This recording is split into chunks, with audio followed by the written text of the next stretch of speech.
All right, ladies and gentlemen, this is the Fringe encounter between Grimgriz and Jordan Hall.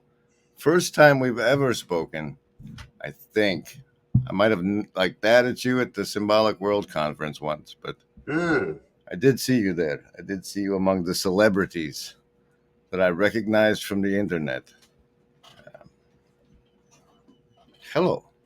Hello. You have zero familiarity with me, or 0.2%.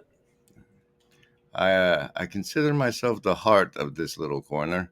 I don't know if it's accurate, but I've been around since probably 2018 in one form or another. Didn't really make my big break till I got on the Vanderklay show like you recently did. Uh-huh. And I've caught clips and pieces of you with Reiki and whatnot, but the Vanderklay one is the only one I actually watched of you. So that's the official what I know of you so far. And I guess my first question would be, why are you here? Why am I in this conversation with you? No, in the corner in general, this whole internet space. Like now that the Game B thing is what it was, because that's where I saw you come on over with the Schmachtenberger and the Rebel Wisdom and the Stoa sort of stuff, like that end of the whole Peterson phenomenon. Well, I mean, so in some sense, I was here before any of that was here. Well, here to me is but the corner, you mean? Yeah, you're making the rounds of it lately as I guess probably Christian Baxter reaching out. Yeah, he reached out and it pulled you in. Maybe is Zach Parsons part of the corner? Not my part, but I wouldn't rule it out. Christian, and then Zach, and then I know Chad is. For sure. That's what's the thing is. Given with what Vanderklay said about you, you're a guy with fuck you money who was doing Game B, and then like there's the Christian aspect. Say what? I had fuck you money at the time. I know. Oh, you don't anymore. Excellent. I have a lot of fuck you, but not as much money. Yeah, I can relate. But you're not. You see the layers of the kayfabe way more than most people do. And you have lived experience of climbing that hierarchy. Yeah. And so I can't but help wonder what you would be accomplishing for yourself, or what you would be learning in this environment. Learning? Okay. Accomplishing for myself? I don't know. Certainly nothing with intent. But I'm not, these days, not really trying to do anything with intent for myself. Mm-hmm. With very limited exceptions, a few. Learning. Well, of course, I mean, you're always learning all kinds of things. I'm learning about the fact this corner exists. Oh, but like, what's your angle for the participation? I don't have one, man. Sorry. What? Literally. People reach out to me. I pray on whether or not I should talk to them. If it seems like the answer is yes, I do. I find out whether or not it was a good idea. Like, did I read that right or not? Like, I take, was that wise? Does that make sense? Or by the way, does it feel really wrong? But I'm actually wrong about that, and it was right, which of course is often the case. So far, it's been pretty good.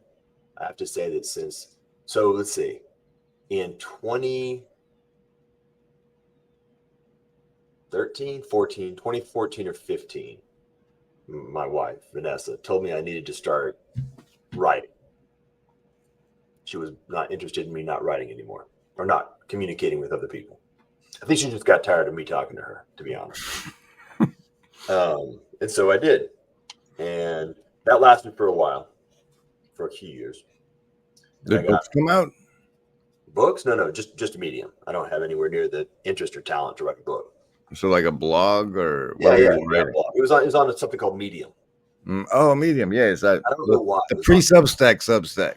Yeah, exactly. There was a window of time when that was the thing to do. It was like maybe I couldn't really do WordPress because I couldn't be to bother to figure out how to make that work. Right. Why? I'm not motivated enough to do that learning curve. Right. Yeah, got it. Not at all. Like, I don't want to do this. It's very begrudging. Like, I don't want to do this. Okay, well, I got to do a little bit. Medium's easy, and it's So I did that. And that had some impact. Like there were some people who read it, which was surprising. And then I couldn't even be bothered to put the work together to actually write something, because the amount of stuff that needed to be said to be useful at all was so large, and the amount of effort to think through it to be able to write it down was so high that I didn't just say, well, I'll run an experiment of just talking into a camera for 15 minutes or 3 minutes, or whatever it happens to be around a certain idea. So then I started uploading those to YouTube. And I did that for a while, maybe about a year. Maybe I have a longer. question. Yeah. You said to be useful, the writing angle would take too much work. To whom how like what did you have to say that would be useful, and to whom? What layer of the strata would it be useful to? To whom is very difficult to answer. So no, I have no. It's possible nobody, entirely possible nobody. So the way I've always thought of it is just maybe somebody. Not communicating it, definitely nobody. And what sort of thing were you communicating? Is the it in that? Mostly concepts, some of which are already pre-existing concepts, like the notion of phase space, some of which are things that I had put together, like the 5-layer model of culture and society. So mostly just concepts initially. The idea being like a toolkit. Here's a toolkit of stuff that has been found. There's a way of looking at things from my perspective that you may find useful. Well, not a way of looking at things, but a toolkit that can provide, you can assemble to look at things. So it's not actually a way of looking at things, but it's a toolkit that you can assemble to look at things. And that I have that I participated in building or have received from a large group of different people. And these are the ones that I found useful. So if you find them useful too, mazel tov. If not, click delete. It's not very hard. Or whatever, swipe right if you're a millennial. Keep scrolling, pal. Keep scrolling. There you go. Keep scrolling. Yeah. And then at a certain point, this may have been around the time of Vervaeke. It predates him coming on the scene, but around then, I found myself actually having conversations with people, and some of them, it seemed like it was, again, frankly, just easier to share the conversation than to try to think hard about what was in the conversation, say the idea that was in there, even to remember it. So it's like, huh. So I had 5 or 6 conversations with people on Zoom. It's like, man, there's actually something in there that if they felt okay sharing it, would probably just, again, it would be useful. And I'm definitely not going to do the work of going back and trying to figure out how to write that down or make it into a video. I did that 2 or 3 times, by the way, because it was oppressive. Like I couldn't not figure out how to get that one out there. Was Vervaeke one, or is this later, or way before Vervaeke? This is maybe, I don't know for sure, maybe 6 months before Vervaeke. So he came in the field where I was just like, yeah, I'll have conversations with people. So I had a conversation with him. And in that case, it was actually pretty straightforward that, yeah, what we talked about was obviously interesting, like actually even interesting, not just useful. Yeah. We'll share that one. And I'd say we probably share about 2/3, maybe a little less than 2/3 of the conversations we have. How'd you meet him? I can't recall. I cannot recall. I know who introduced me to his work, and it was probably episode 3 of The Meaning Crisis, when this young man goes, Vervaeke is going to be, he's going to be hot. You need to figure him out. So I was like, all right, I'll watch. And then of course I watched it and kept watching. At a certain point, maybe episode 12 or 15, somehow I probably reached out to him, to be honest. Yeah. Maybe. I have no idea. That's an interesting question. Maybe somebody connected us. Probably somebody who knew us both connected us. It may have been Peter Lindbergh. That sounds right. Because, like I said, he was doing, I recognize you from Stoa and Rebel Wisdom type stuff. Yeah. So it was probably over there. What were you like then? Because now there's been this Christian transformation. So, like, where was your headspace? Yeah, but I mean, when? Like when I was talking to John? No, just like real. What was your background of okay, so for me, it's like I was born into this, all right, and I'm on this planet where either we're supposedly evolved from monkeys, and yet that we've developed this system. It seems, I don't know, like my background is that this place is corrupt and fallen. And then I wonder if I'm born into it because I existed beforehand and this is some sort of punishment, or the whole notion that we're immortal souls with this probably isn't our first rodeo is I'm just like, I want to get the background right. It's like the context I exist in. If I just take it on the surface level, then I can be easily duped and taken advantage of. But what's really going on here? Oh yeah. And so it's that big mystery thing. And I guess the question I'm trying to get to is, what was your worldview of existence itself? And at that point of your life, yeah. Okay, so this is we'll see if we can pull this off. So here's the trouble. I'm gonna say almost like generally, certainly the trouble for me. One, I'm really good at telling stories, and I'm familiar with the storytelling art. I've watched a lot of TV. I've read a lot of books. I played role-playing games a lot. And yes, so, your D&D experience allowed. Not just D&D, man. I played them all. I played them all. During that period of time. I stopped right before the window of cyberpunk. So for those of you who are not old, that probably doesn't seem. It seems like a long time ago. But if I say Palladium, does that mean anything to you? Palladium means something to me. I really like their alignment system. For like Aberrant was my favorite, but I also quite liked what was that called? Villains and Vigilantes character generation system. You remember that one?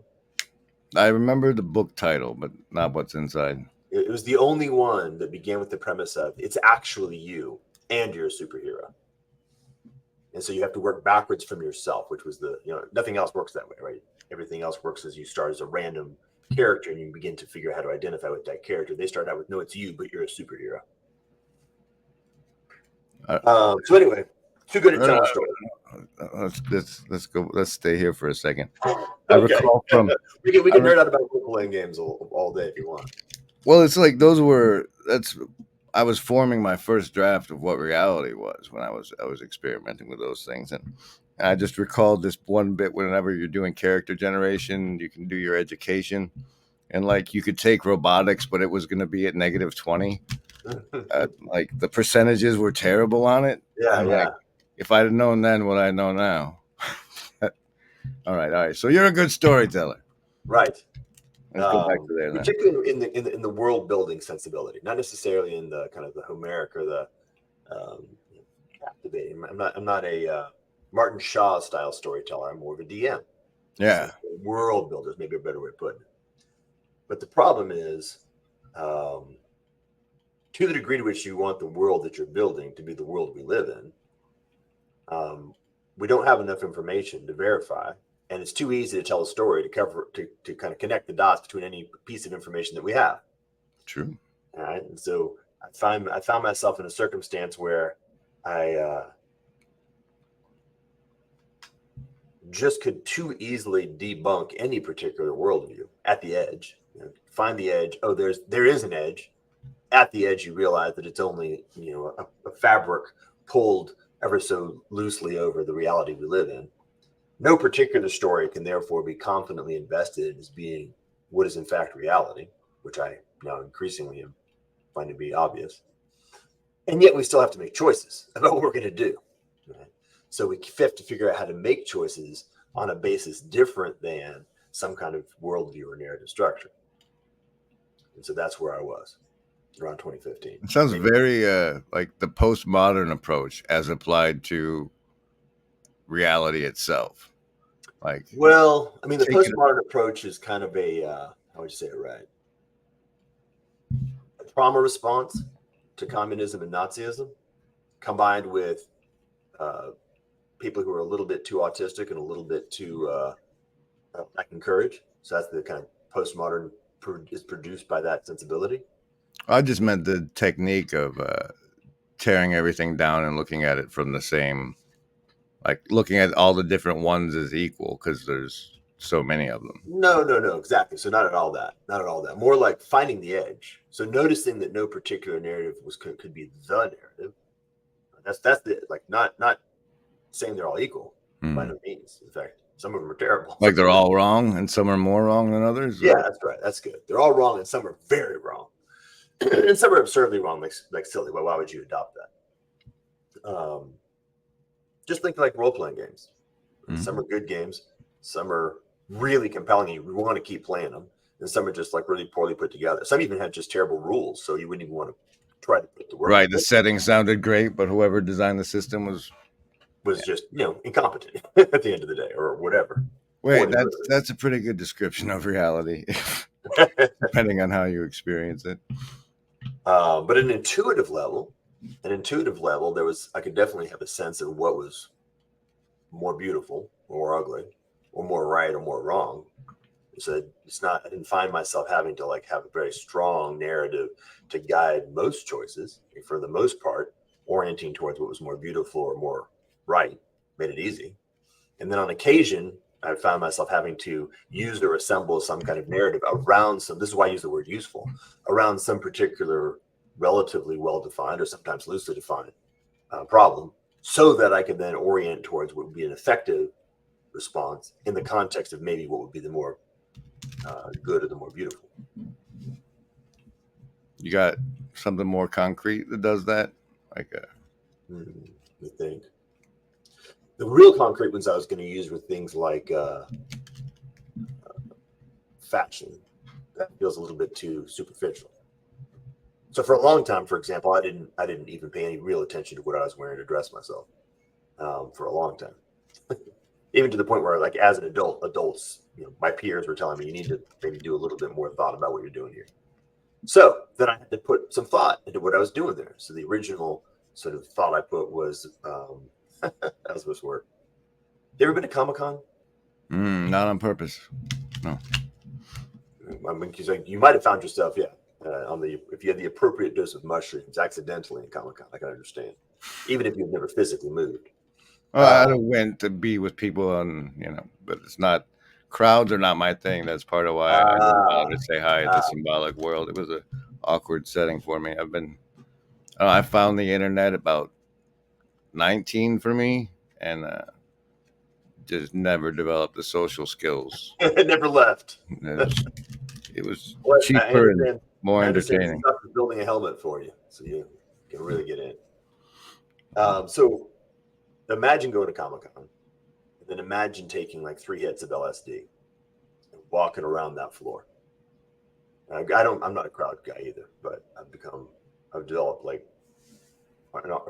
it's a skill system. Yeah, I've developed a skill system. I've developed an adaptive response. And so what I noticed at Comic-Con was that you could almost everybody was effectively endeavoring to engage in a cultivated semiotic signaling. Are you wearing the anime shirt, or are you wearing the Captain America shirt?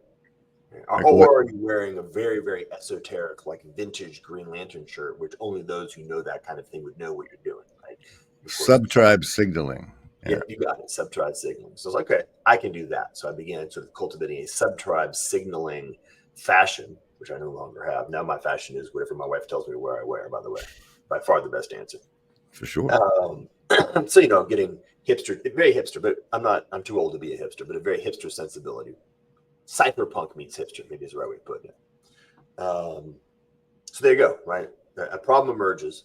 What's a way of making sense of this problem so it becomes tractable in a direction that the orienting basis of is more beautiful, meaning, well, yeah, I can live with that. There's something about that doesn't feel like it violates a sensibility of propriety. I don't mean like other people think it's good. I myself am like, yeah, that's okay. That's kind of cool, or it's got a good vibe. And then maybe in the direction of good. And again, not like an ethical framework, but just a sense that it's doing the things it needs to do well. So that's like a concrete example. I'm trying to think of another one. That's good. You were you've done good and beautiful. It might be even true. Have you been into the true, good, and the beautiful, like even before the Christ thing?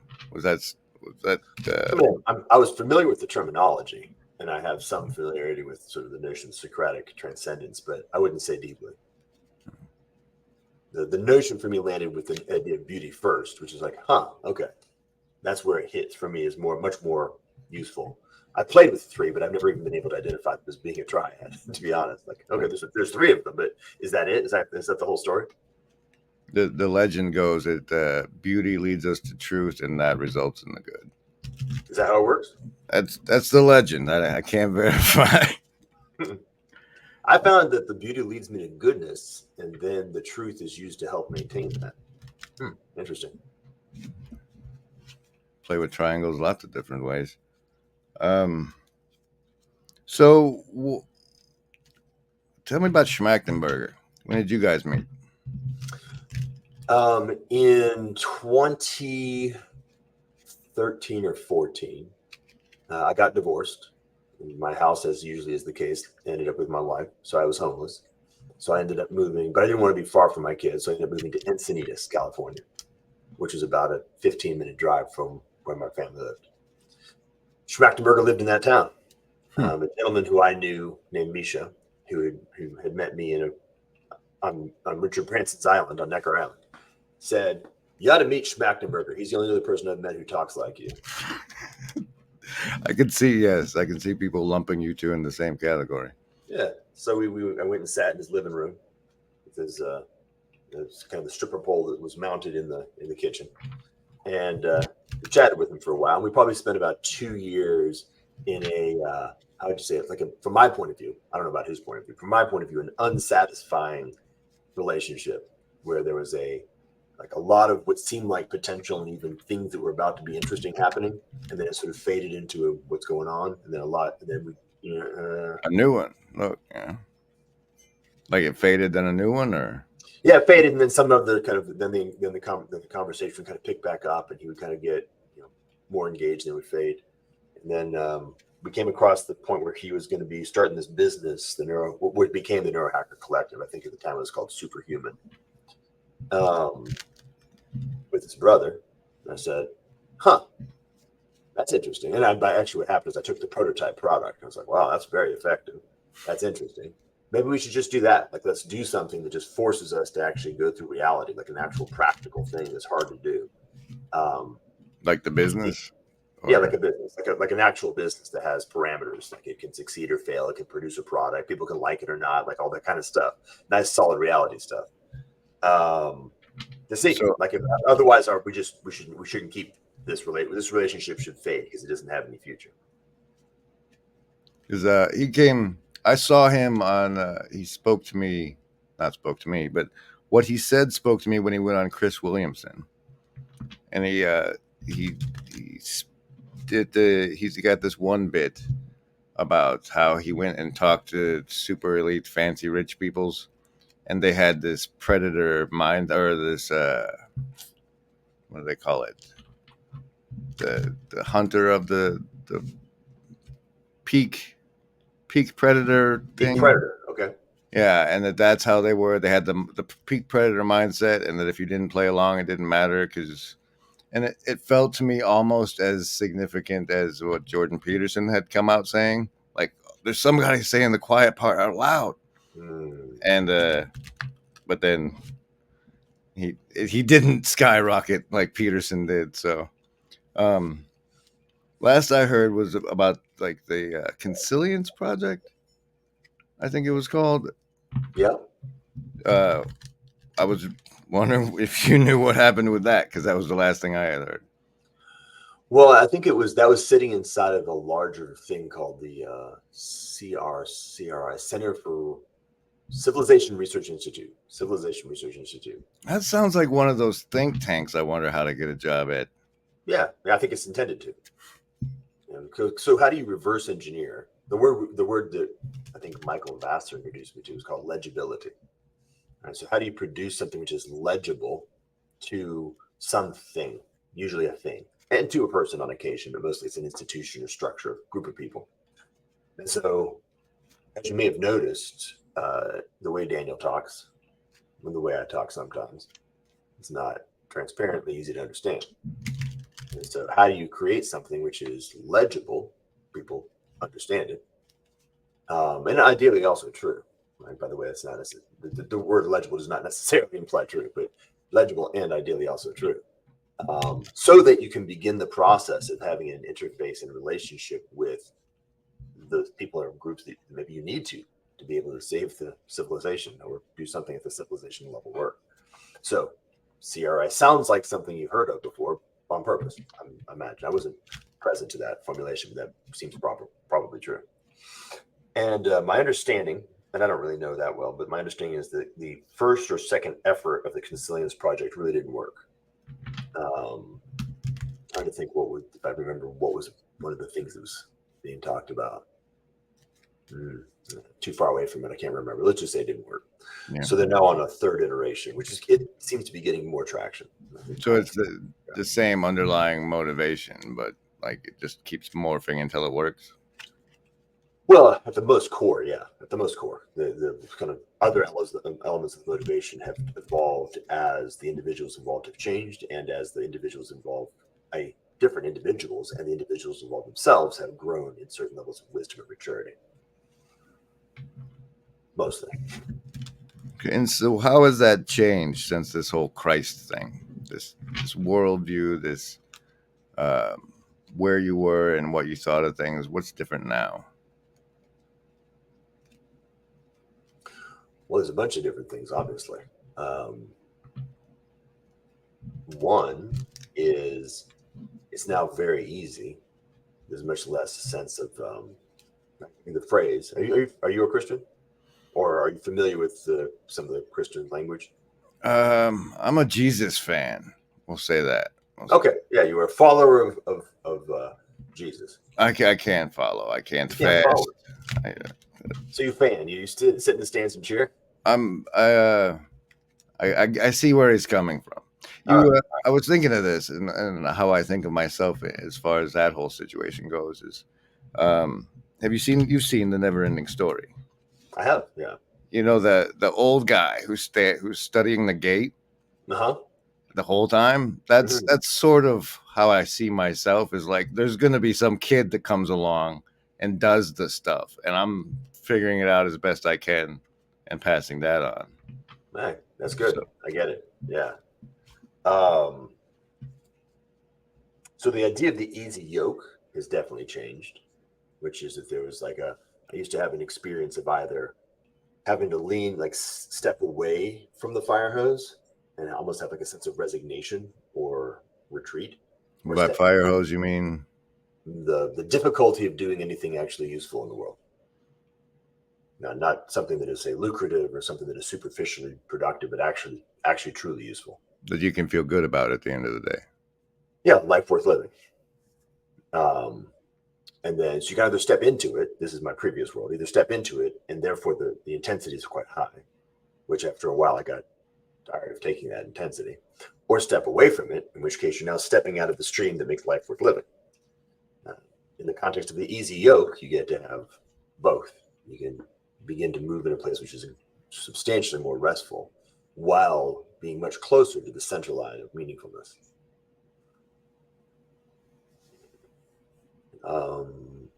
Let's see. There's lots that we can also talk about, say, how epistemology works, but that may be a little bit too nerdy. Epistemology and ontology are like two words that my mind refuses to understand, no matter how many times I look them up or hear them. I know that ontology has something to do with being, and epistemology is something else, but they don't stick in my brain for some reason. Okay. So that's changed for me. We can talk about it more specifically. We can't. Let's see if this means. Because I have moved from epistemology to faith. So epistemology is what you operate on when it's not faith?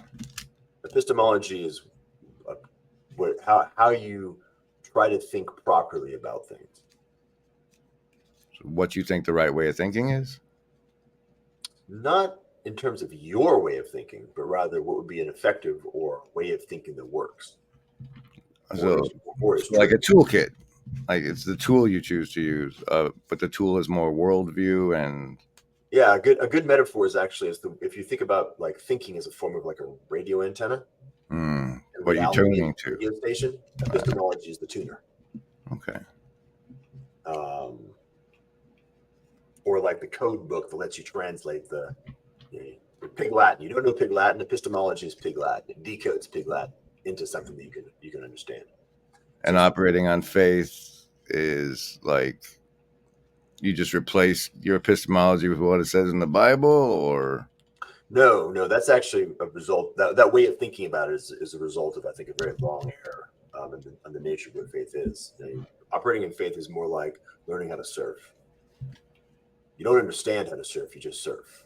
Like you learn how to surf, you embody the capacity to surf. So learning how to operating from faith is embodying the capacity to live and to operate in the world, of which understanding is a part, but it's not by any means the majority part. I like this. And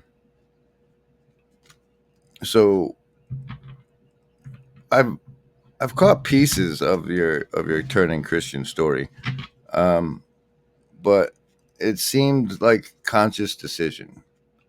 Has there been I don't know, experiential, emotional, physiological things? Nice. Like you pray, like for example, one of the few times I spent any time in a church, I was there in the church, and I don't know if it was mental or if I spoke. I think it was mental. And I was like, Jesus, if you're here, let me know. And then like all the hairs on the back of my, I got the physiological response. Mm-hmm.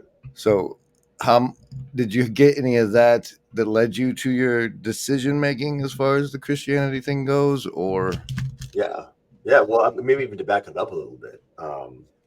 If you go all the way back to the beginning of our conversation, this notion that you can't actually live effectively by narrative, and yet you have to make choices. Part of that for me has actually been cultivating, which maybe is more commonly called intuition. But of course, intuition isn't random. Intuition is like a hunter. The metaphor I've used in the past is like a hunter.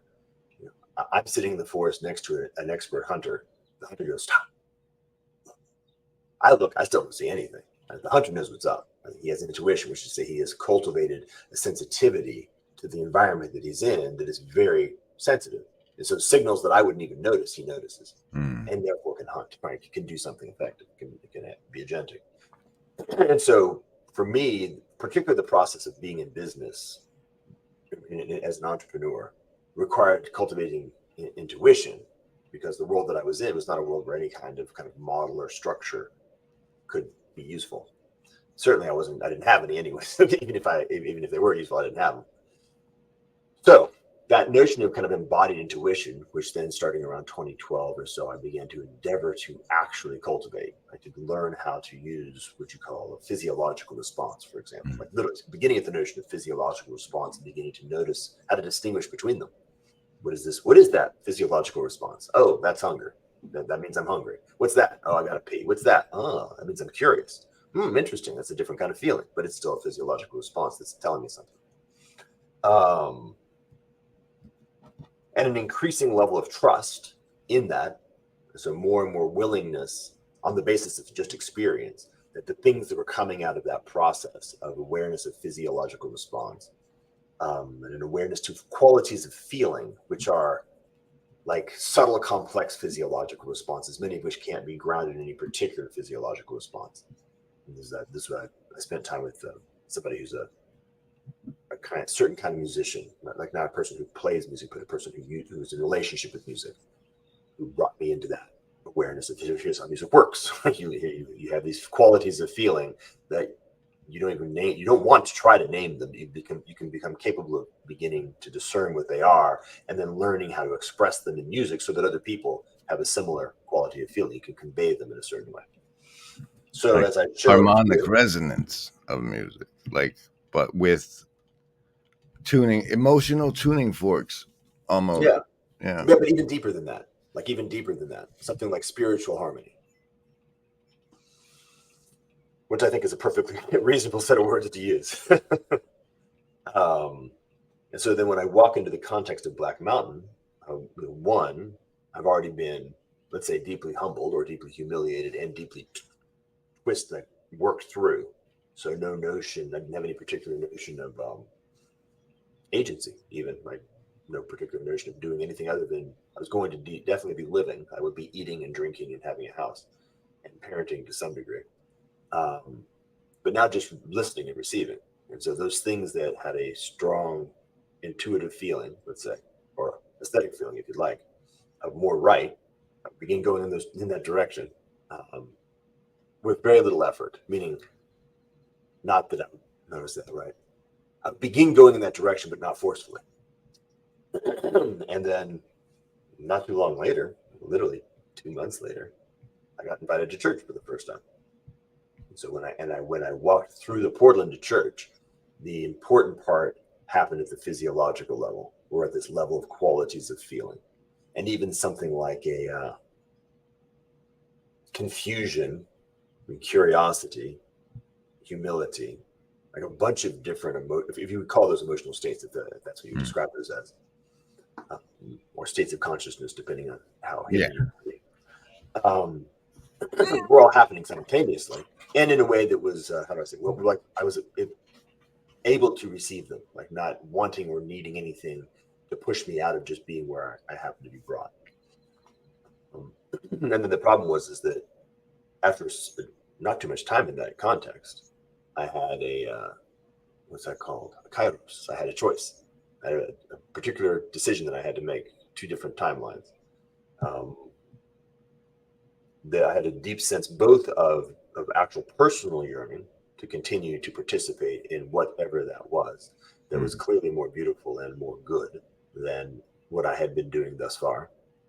And which, by the way, from a purely theoretical perspective, from the point of view that I had any sense of true, it kept checking the box on truth, except for this big black hole over here called Christian, right? So, but I couldn't continue to participate in that. I couldn't kind of keep going in and eating their food and drinking their water if I wasn't going to actually receive their hospitality. So I had to take that seriously. So that was the thing like conscious decision was more like a fundamentally unconscious decision that had to be like accepted at the conscious level so that I could come in with full commitment. Coming in with full commitment, that like just you speaking the last bit there reminded me of your talk with Vanderclay. Is like there was a part where you were talking about when you went from high school to college, and like that something allowed you to decide to commit fully to a thing. That's I don't know. Quite right. That's very similar feeling. We poke around with the notion of character and what is a character, because like my favorite Vervaeke quote is that the content of your character determines the level of access to consciousness you get. That's not a quote since I slayed it, but that it was the content of your character that determines the reality you experience and your level of consciousness. And perhaps commitment or commitment phobia is a deep part of my character. So like stories of deciding to commit to things are inspiring to me. I like that. Well, I can say that at this point in my life, I think I've learned a pretty good bit about the states of commitment, like what it feels like to be in a place out of integrity, so pseudo commitment, also being half-hearted, being wrongly committed, or committed to something, or wrongly committed is like you're half-hearted, but you don't know you're half-hearted, something like that, or rather you're fully minded or fully something, but the rest of you is not on board. Yeah, that's right. You got it. And then full commitment, like where the whole of you is saying, "Hell yeah, I'm in." And so basically, the whole of you was saying that, and in order to proceed, you were like, "All right, well, that means I have to do this and this and this." That's what the commitment looks like. Now let's take it way off field. Talk Bitcoin. I said, now let's take it way afield and talk Bitcoin real fast. Okay. Yeah. Nice. How does Bitcoin not result in a Dyson sphere around the sun? How does Bitcoin not result in a Dyson sphere around the sun? Yeah. So, like, you're smart enough to know where I'm wrong, and as the linear projection. If Bitcoin is the primary causal agent, then it will result in a Dyson sphere around the sun. God, thank you. I see these things, and nobody understands me, much less like can see them too. So that was very fulfilling to me. Yeah. But so what's the saving grace then? If not the linear progression, if you don't take it, because like I saw. The short answer: the saving grace is God. I don't want to disappoint you, but that's how it works. But should we not run in fear from Bitcoin then, if that's the linear progression? Well, you should run in love towards God. I mean, we could be deadly serious. I mean, I'm completely serious about that. That yes, as a linear projection, if technology, of which Bitcoin is sort of the centerpiece of that architecture, is a Dyson sphere around the sun, yes, check, that is true. And it's a black hole in causal space. So the only thing you have access to is that which is deeper than causal space, the uncreated, that which is the source of all creation. And fortunately, that's not powered by fear.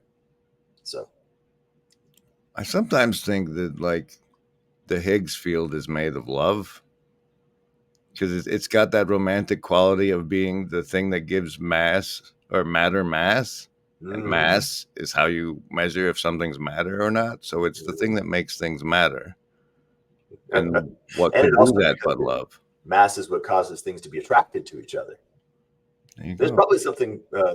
There's a book I read recently. I can't remember what it's called. If I can find it, I'll send you a link to it. That I think makes a case for that in an interesting way, like not a flaky way, quite interesting way, like a very all the way on the other side of a lot of important thinking, comes to a conclusion that fits with that. That's been my I guess way of pleasuring myself is I think all these really fancy stuff, and then I wait for other people to tell me the smart people who also thought of those things. Well, I mean, I get it. I was onto something. If you're on the internet, that's how it works. This is why Vanessa told me to start writing. She's like, look, you're recreating a lot of people's stuff, and you're doing a medium job of it because it's hard to do other people's stuff. And then you wrote on Medium. That's beautiful. Yeah. Oh, that's probably what it was. Huh.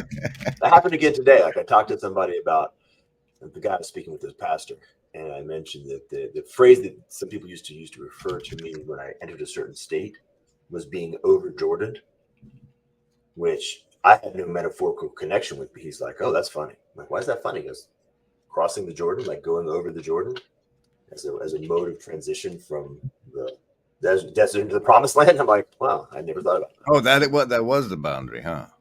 Yeah. Yeah. Wow. I mean, I knew it was a famous river, but that's why it's famous then. That's why it's famous. It was the boundary between the Exodus and the entering into the promised land. And then there's Jordan Peterson, and now the Hall. There's so many Jordans out there, man. Do you know, like, there's like 9 Jordans in this sort of increasingly weird thing. I have no idea what to do with that. Because when I grew up, I guess where I grew up, but certainly when I grew up, there was nobody else named Jordan. Like the first person I ever knew that had the name Jordan was Michael Jordan. We're talking about then in the 80s. So I was like 12 before there was anybody else who was named Jordan. And nobody else clearly, because I'd say my name there. Gordon? Jason? Think about that. I remember a Gordon. I think it's Jason. Mm-hmm. But now it's like, I don't know, half the population. It's fascinating, at least in this sphere, that there's so many of, and the boundary indication. See, that's the I don't know if it's a narrative or just... By the way, if you want to go, I apologize. If you want to go deeper, Christ was baptized in the Jordan. So it's a crossing of a boundary in every symbolic direction. This is sort of like Pageau's world. So I don't want to cross that boundary, but you can definitely skittle out there. Yeah, that's the thing, though. Is it like narratively, like that's the narrative or synchronistic or whatever beauty of this existence that ultimately convinced me this wasn't hell. Because like for all I knew, you know, this like the best definition I've ever, or at least that I've heard of hell that I adopted, was like it's where God's not. And depending on your worldview, he can be pretty hard to see here. Like you have the free will to not see it. Yeah, for sure. Because it's there the whole time, and it's part of you always knows is there. But that's where free will comes in, is what you accept and reject. And I don't know where I'm going with any of this, but Well, you're evidencing the heart of the corner is where you're going. good. Very intense. Whoa. All right. Steer somewhere, because I got lost. So Okay. I mean, technically, it's a show. These are I operate under this thing I call the Canary Protocol, because like from down here, which social strata layer or what have you, the best way I could think of to be of service is to show people when you go too far, when bad, like until somehow I don't know if it's divine intervention or they just haven't noticed me yet. The things I say on YouTube a lot of the times are stuff that they don't want people to say. That if I've seen other people that say similar things disappear, I'll put it that way. And so the whole time I was building my channel, it was like, just now all these people will see how somebody with a good heart who's just doing their thing, like, gets squashed by the censorship industrial complex. And that me doing that canary thing will wake up a lot of what I consider blue church people that are around, to how predatory our reality is. Well, the Lord of this world is the essence of predatory. Exactly. Yeah. Okay, we can go there. I mean, I spent a little bit of time adjacent, like touching in, like I think I may have mentioned on the Vandergray show. Yeah, and something like an invitation to go deeper into that. Yeah, that's I've blissfully avoided an invitation. Like when I first started, I was more of a truther than I am now. Now I'm more of a atmospheric engineer and community guy. But like, it was when I was first getting into it, it was like, if you guys realized how bad it was, you'd do something. And so it was finding the worst things that would shock people awake or whatever. So you were a voice crying in the wilderness, and now you're more like a veil parter. Like a what? Parting of the veil. So you can either there can be a veil, or if you like a wool over the eyes, and you can be yelling at people, here's what's going on. Or you can start the process of trying to get them to be able to see it for themselves by getting the veil or the wool to be removed more and more, or cleaning the glasses. I think it's more I was more alienated from the rest of humanity when I started. Yeah. And then I found myself in this space, and I saw that we could see each other. Oof. Like, really? Like the people in the comment sections for the same YouTube videos or whatever. Like, I see you. I see you saying the thing I thought I did. And now that's I don't know, I feel less alienated, virtually not alone, than I used to. So let me ask you a question. I've been having a conversation, actually with Peter Lindbergh, oddly enough, about the experience of people on the spectrum, which he is not. And a distinction that I proposed, this was my experience, the distinction I proposed that may be more commonplace among people on the spectrum is that there's a move where you move from being alienated to being an alien. So the experience of not being part of something to being something that is in fact intrinsically separate. And I noticed I had that experience. And so this was probably the transformation for me, that the beginning of the metanoia was the beginning of actually moving back into being an alienated human as opposed to just an alien. Yeah. Yeah, because the way you're speaking of that, becoming an alienated human is actually a lot of integration. And not one of them is it. Yeah, it's I don't know. It's almost like the intellectual self is a thing that, at least in me, that rejects the notion of being human. Like it's this sentence. I have a life sentence I'm serving as a, and Sorry, I'm laughing because I empathize with that. and it's like uh, felt disingenuous to try and participate. Like, people, oh, we're having a 4th of July barbecue or whatever. I'm like, so yeah, excuse me, yeah. Becoming an alienated human is a step of progression and Yeah, integration from that place. Absolutely. yeah. The experience that I had was one. I don't know why, but one of not a life sentence, but a mission, and a very specific mission that when I completed the mission, I got to die. Like I was released from having to be alive. That being alive was not, that was a painful and net grand total unpleasant experience, but I had to be alive in order to complete some mission. Once that mission was completed, I get to get out of here. That's one of my, well, no reward is exit part, but the notion that, like, um this is a special place, and a lot of us who come here because basically God opens the door and shows us this place, a really dark closet, and he says, I'm going to send some light in there, and it's going to be you, but you're going to forget I sent you, and why you agreed to go, and what you're supposed to do when you get there. That's how bad it is. You forget. And then I don't know. That's one of the. Is it an epistemology or whatever that was? But it's one of those things. It's a thing I think you can adopt that makes it might be a perspective better than you had before. Yeah, you could turn that. You could turn that into an epistemology. You could do that.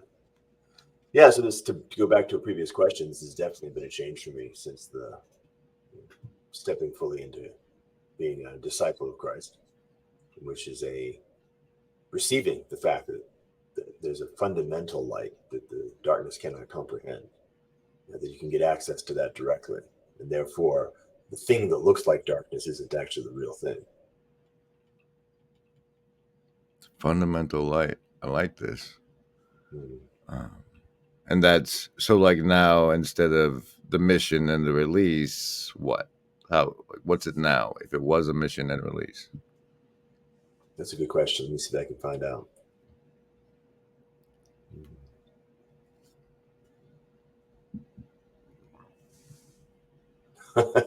Well, I mean, I hate to say it, the superficial version is something like relationship. It still, for me, has a strong sense of duty or a strong sense of being directed.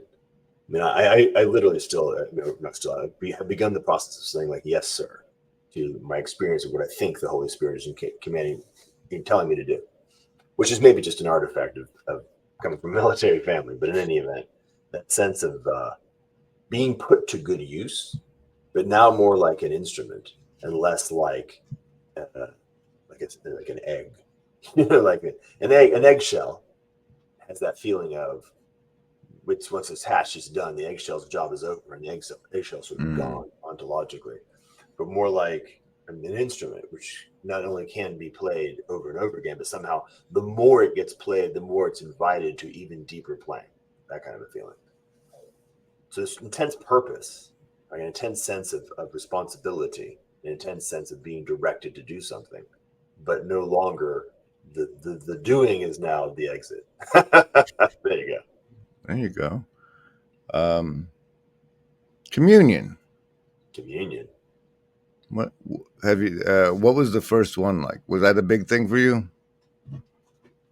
Yeah, I mean, okay, it has built over time. So it wasn't like the first one was like 11, everything else has been going down. It's more like the first one was a 7 and everything else was going up. Mm. And here's the simple reason is that I only went to church like 2 or 3 times when I was a kid, and that was with my friends. So whenever I spent the night at their house on Sunday morning, I had to go with them to church. Right. And the particular church I went to the most was Episcopalian. I think, yeah, I'm pretty sure. And so when they took communion, I got to have that experience of doing this thing, kind of putting your head down, not taking communion, like not just kind of hanging out and not taking communion, but actually going up to the priest and being very clearly marked out as not being in communion, which utterly outside of any kind of context had just the basic sense of like, well, that's kind of shitty. What's that all about? It didn't feel positive. It didn't feel terrible, but it didn't feel positive. So then this notion, so therefore, by the way, I did have it marked into me that taking communion required, this is part of the reason why I can't do this. I can't just sort of take communion. That's not how it works. You have to actually take communion properly. So I had to go through the work of being ready to do it. So when I took communion properly, first part of it was just the experience of, I'm now in a place where I can participate in this thing. But then the deepening of it was the way I've experienced it, maybe 60% of the time, maybe 75% of the time, is really beginning to see other people through the eyes of Christ.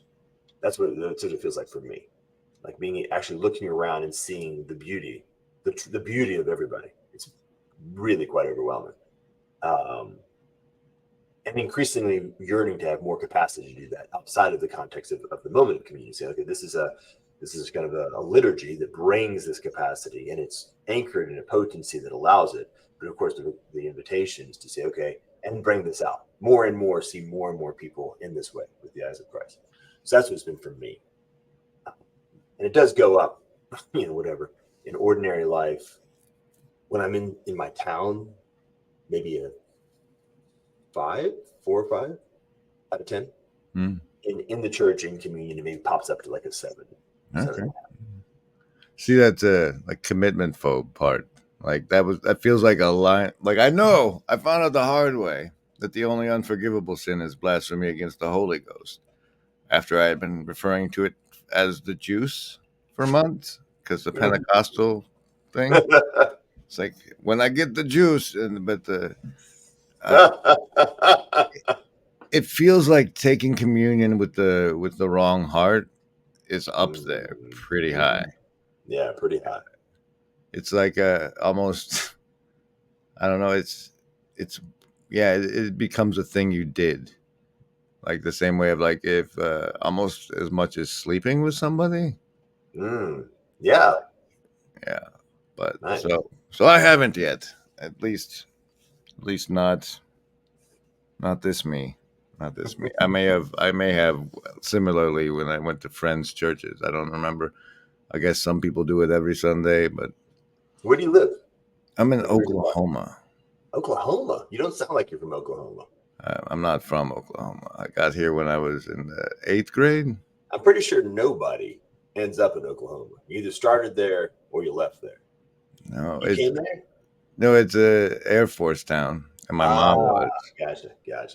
My mama wore combat boots, and who knew who my dad was until I was 30. So she ended up retiring here, and I made it out a couple times, but this place is sort of a magic black hole. It's I don't know. Maybe if I complete my mission, I'll be allowed to leave. Well, if you ever decide to get in a vehicle and find your way to North Carolina, I drive a lot, but people send me places. We started doing events and stuff, gatherings. Vereki went to 2, and then you were at the Pajot one. We consider that one too. What does that mean? Who's we? The corner. Okay. Those of us who watch these channels. And we consider the Symbolic World Conference to be an event. There was certainly plenty of the corner folks there.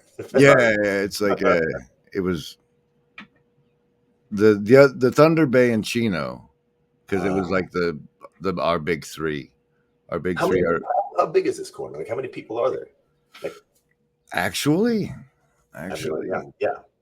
It depends if you measure it in the means of participation. I'd say 90, and then the people who just watch, and the people who just watch are probably 80%. So if I wanted to rough number it, I'd do 20% as 90. About 500 people. Yeah, but it, view counts might mean it's more than that because but that's what it feels like as far and with the Avogadro's Dunbar number. I'm only going to see how many I see. There's entire parts of the corner that I don't know. So, Yeah. like, because there's the Grail Country thing, and then I guess Father Eric has divorced the corner officially, but his whole tribe. Sadly, I know neither of these references. Yeah, that's these I are. like the sound of Grail Country, and Father Eric sounds like a 70s. Grail Country is the guy that invited you to speak at the Northwestuary, which would be another one of these events. Nate Heil. Yes. Yeah, Highway Healing. I don't know. Heil. It's pronounced Heil. Yeah, that's his channel. He told me he was excited. He asked you. But those things is like first was Thunder Bay was the first one put together by Catherine, and then I had the big three, and then Chino had the big three. But there's the other ones that break out. Like there's been one in Arkansas, and the Symbolic World was like as long as if Pajot still lets us call him corner, then it was a corner event. But. This is a what's the movie reference? Baby. Nobody puts baby in the corner.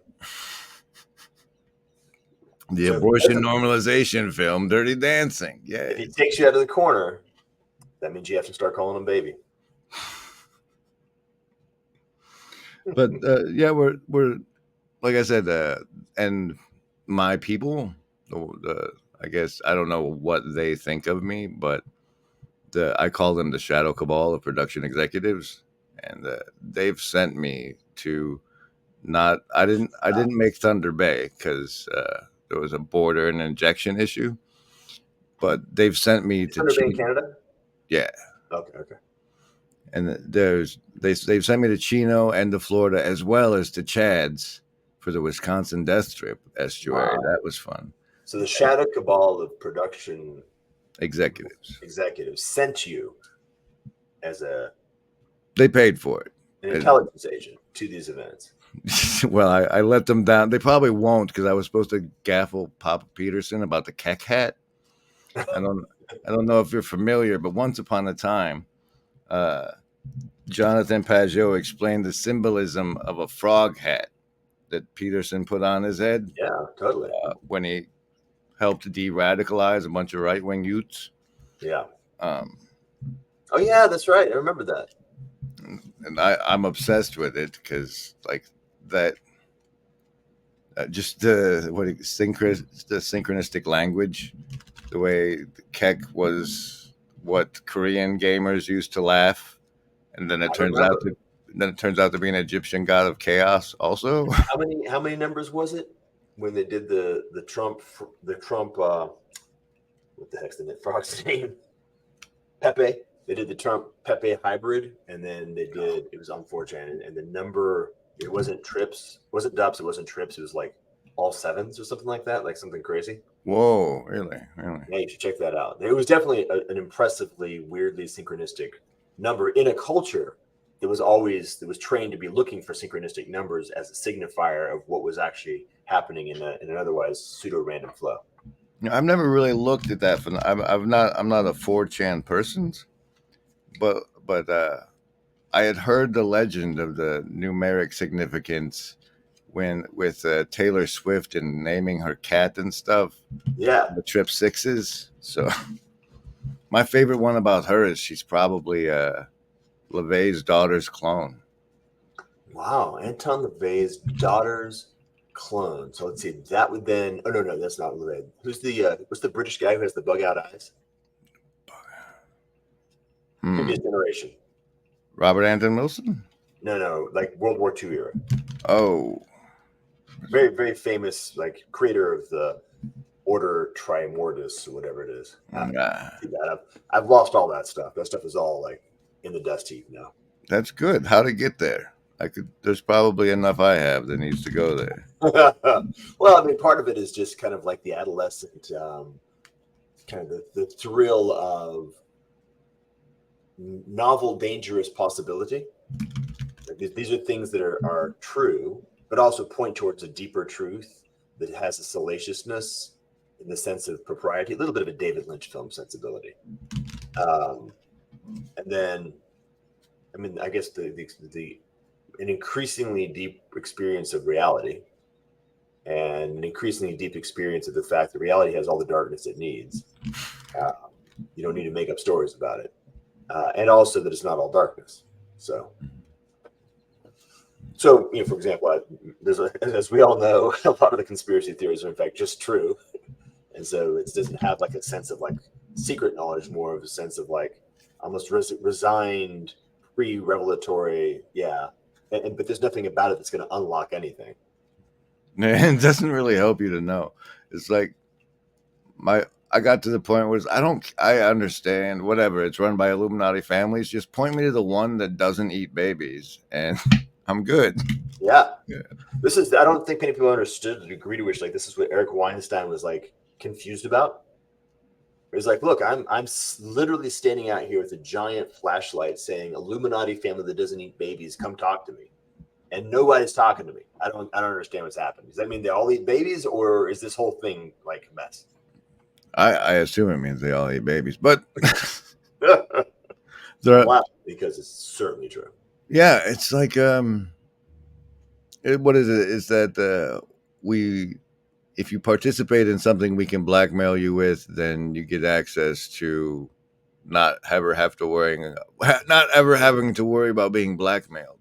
Well, it proceeds in stages, right? So it's you demonstrate you're the kind of person who's willing to compromise on your integrity.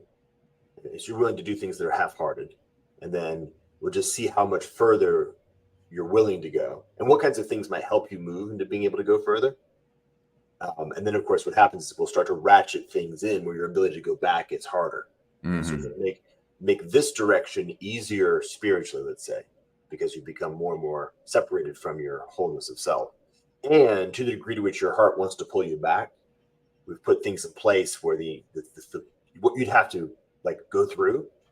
They add costs. The costs are usually, the costs are all the kinds of things. You would lose your wealth, you would lose your fame, but you'll also be like revealed as being disgusting, revealed as being evil, revealed as being bad. Like all these things will all kind of they load on all that. But we'll only do that if you stop. If you don't keep going, yeah. Right. And by the way, we can even put you in temporary retirement. You only have to go this far. You don't have to go any deeper. If you want to go deeper, you can. You can kind of, here's a plateau you can max out at, and you can kind of be a titular head of a democratic state. How did you deal with that before Christ? Like that's the way the world was. I've been at war with it my whole life. But the problem is that I'm not how do you say it right? When I was young, my dad is very big and strong. And so there was no way I was going to beat my dad by applying strength. I was not going to out wrestle him and he was trained in a variety of different combat techniques. So like that wasn't going to work. So I had to get sophisticated.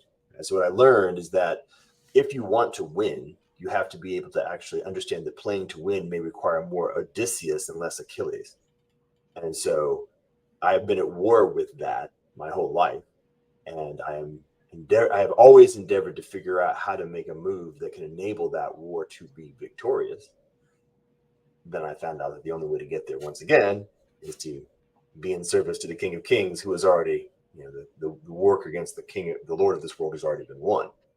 Now all I just have to do is take orders properly. I was a Ronin without a suzerain. At least you recognize that you were a Ronin. Yeah. I mean. Anyway, I don't want to not talk about this before, but you when you on Paul and you discussed your experience from the pizza stand guys to the sweater vests or whatever the second layer was, that layer that progression, that ramp, what would the idea of okay, let me spin it this way. I Hmm. I got into this show called Deadwood on HBO, I saw an episode. and it was about set in the 1870s in the gold rush, and I thought of what we were experiencing as far as us people watching these YouTube channels together, and finding the clips that were worth it, the little nuggets. That was a sort of Hmm. Yeah. the gold mining, and that in the gold rush, the position you want to be is in that you want to run the hardware store. You want to be the one with the tools, selling the tools to the people doing the gold rushing. Similarly, in the notion of the trajectory from pizza stained shirt guys to whatever that becomes, uh, what what would it look like to manufacture the tools for those for that For things. pardon? So the thing that I've come to call that thing, that pattern in general, is Senius. And so, so for example, the notion of Senius is that there's a let's see, what's the right way of describing it? There's some new way of people doing things, and it could be in any particular domain. It could be a way of cooking, a way of communicating, a way of creating music, etc. There's some new way of doing things that has reached a point where it is really possible,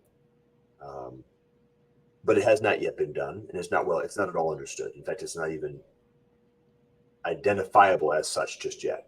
So it is in the Like a movement. novel differentiation in an existing ecosystem? Yeah, but right before. And so it's within reach of the existing ecology. So a small enough amount of mutation, for example, to use the evolution as a theory, could bridge the chasm to the new niche. So a new niche is now moved within the zone of proximal development of the environment. So what then happens is certain people who are either loosely attached to the existing environment or have some entirely unstrategic, i.e., pseudo random affordance for the new environment will find themselves kind of landing in the new environment and going, huh, something neat, right? Very basic, like an orientation is at a very basic level, like a very even confused level, but increasingly beautiful because it's not been captured by the old environment. So there's an authenticity that's intrinsic to it. Very beautiful, actually, to those who have ears to hear. And so the people begin to participate. Now, the characteristics of the actual new environment matter.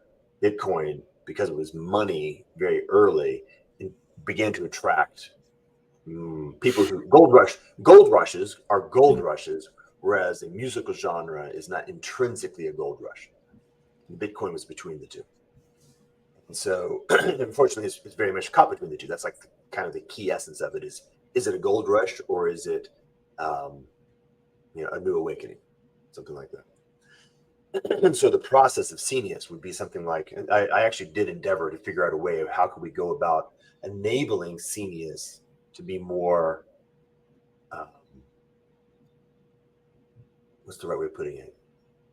Less risky, more elegantly, more artfully, less costly, and much less likely to be captured. So how can we find a way to support or cultivate Senius? Sorry, that was a big part of work in the time frame, kind of right before Game B. Was that notion, like actually, what does it mean to cultivate a context where the things that we know as Senius are now actually supported? Like, imagine like every single time a fetus is conceived, there's no such thing as a uterus. So every fetus that's ever been conceived has sort of had to survive outside of anything like a real context, which, by the way, is not a bad description of what happened with the emergence of organic life. Organic life didn't have uteruses; it just lived in chemistry, where there was an adequately suitable environment that had like temperature gradients and enough kind of ambient chemistry. You start getting something like self-sustaining autocatalytic chemical processes, and over time, the cultivation of environments, those that ended up as part of their self-sustaining, noticed that they could as they produce things that cause the local environment to become more suitable to what they were, tended to continue to happen until eventually you got things like cell membranes, right? So that movement from organic chemistry into life is the same kind of idea. So could we do that at a cultural level? So that was the inquiry. Can we intentionally, because it's culture, it has to be conscious, can we consciously discern what are the characteristics of a context that would nurture Senius, where Senius is still its own thing. Like we're not engineering life. Life, the genius of the scene is its own thing and it's happening on its own, but we're creating a context where the beautiful A support agency. Yeah, support agency. Where the beautiful beings who are attracted to that kind of stuff, these are pizza stains on t-shirt folks, aren't intrinsically eaten by the vampires who come along later. Right? That's how it works now. Right? What it works now is Jim Morrison shows up and is vampirically is eaten, predated on, peak predated on very quickly. Right? And by the way, whatever he's doing is converted to as much dark as it can be as quickly as possible. But we don't want that, right? The light keeps bursting through because it's more fundamental, and those who are attracted to the light are oriented to it. And the more illegible it is, the more it's just those who are attracted to the light that are around it. And as it becomes more legible and more potent, then those who are operating at the, what would you call them, who's the kind of the predators in the shadows, see it and they go to it, even if it's just instinctual. They may not have any larger intent. All they do is parasitize what's being produced. They nonetheless are conspiring to do that on a mass basis. That was conspiracy of Mammon, right? Yeah, the conspiracy of Mammon. Exactly. In fact, that's one piece of writing that I kind of wish I could find a way to put together. I was writing a sister piece of Meditations on Mammon to sit with Meditations on Moloch, but I'm just far too lazy. There's so few people that even have that level of exposure. The Meditation on the Moloch was a wake. That'll wake you up a little bit. Yeah, that's good, and it worked, right? It had the effect of not just it percolated out. Like you can use the word Moloch now, and a decent population will know what you're talking about. Yeah. Most of them don't know what you might do about it, right? They're paralyzed, but they recognize there's a threat in the environment. Yeah, which is useful. Freeze is not a terrible response when there's a threat in the environment. Okay, but I can't believe this has gone as long as it has. One more thing about Bitcoin, though.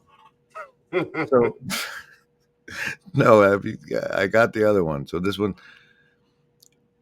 wouldn't it make sense if the hashes that all the computer systems are like digging at to generate, and then they create this one key phrase that represents that Bitcoin? Wouldn't it make sense that unlocks the blackmail content of that Bitcoin? Like say you're a fella who is in charge of encrypting all the blackmail material. Wouldn't it be great if you let people? How does this work? If you have the Bitcoin, then you're in possession of the blackmail material, and we can seize all your assets thanks to Trump's executive order. Is how that plays out. But that I missed something. Okay, where did the blackmail material live? The guy who invented Bitcoin was in charge of encrypting it and keeping it from leaking. Okay. And so he developed Bitcoin such that like anybody who had the means of unlocking it was liable to have their assets seized by executive order. Meaning that because you needed to find, I'm trying to piece together what it is you're saying. Well, go ahead. Yeah, but essentially, if you have a Bitcoin, a whole one, then you also are in possession of blackmail material. But you don't necessarily know it. I mean, empirically, I have more than one Bitcoin. Right. I'm a lot. You have no, but such that if you get to where they want you to, they can seize all your assets by using your hash keys of your Bitcoin to unlock the blackmail material that it's associated with. Why would they seize my assets? because you're in possession of the Bitcoin. Yeah, but why would they care about me at all? I mean, at the end of the day, I'm running a laptop, and my laptop is doing work, and I've got 1,000 Bitcoin that was produced in 2009. Why does anybody care about me? It's like a mechanism to make people disappear and seize their assets. It's a control mechanism for people who own Bitcoin. No, I don't think so. I think there's something. Yeah, I think you're. Let me think if I put this right. You think about it from the point of view of try this. Let's see if this works. So,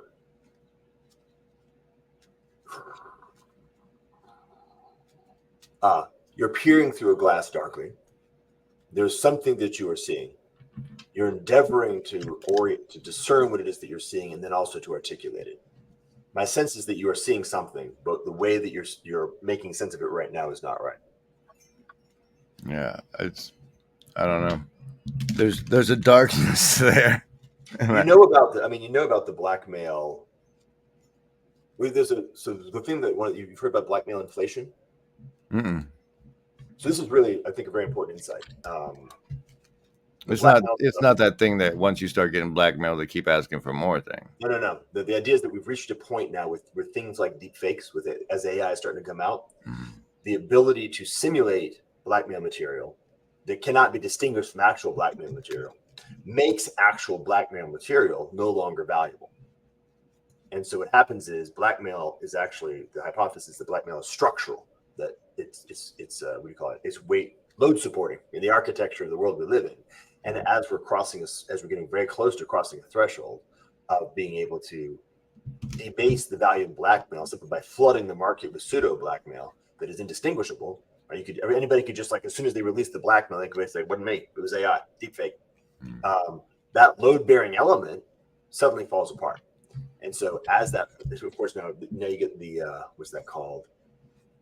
Reflexivity. You get the reflexivity effect, which is that anybody who reaches the conclusion that I just articulated is then watching that, and they're engaging in a pricing value of what is the value of the blackmail, both as somebody who's being held back by blackmail and by people who are using blackmail to hold power structures, and by people who are aware of that fact and are noticing what power structure is going to be destabilized. So you have this extremely complex set of game theoretic dynamics that are going on that are around that. So that's a good one. Like, take that one for a while and chew on that as a way of mapping things. And then the question is, how does Bitcoin fit into that? That one immediately, like, Bitcoin aside, comes up with that explains also the devaluing of blackmail by societal corruption. Mm-hmm. Yeah, like there's blackmail material that nobody would like. Nobody cares about it anymore. Wait, you smoked weed and like had an affair? Nobody cares about that. Like, what are you talking about? We're in Gomorrah now, pal. That's like an entry requirement to get into this thing. Yeah. Totally. All right. Yes, you would imagine that's part of it. At least there's fit in some way. But I think this thing about the connection between Bitcoin and that is interesting. So maybe if anything comes up for me, I'll send you a message. I like it. You gave me something to chew on. There's something about encryption. But thank you for that, and for this entire talk, man. It's been a pleasure to meet you on this Fringe encounter on the Grimgriz. Nice to meet you too. Thank you, Jordan. All right, bye-bye. And recording.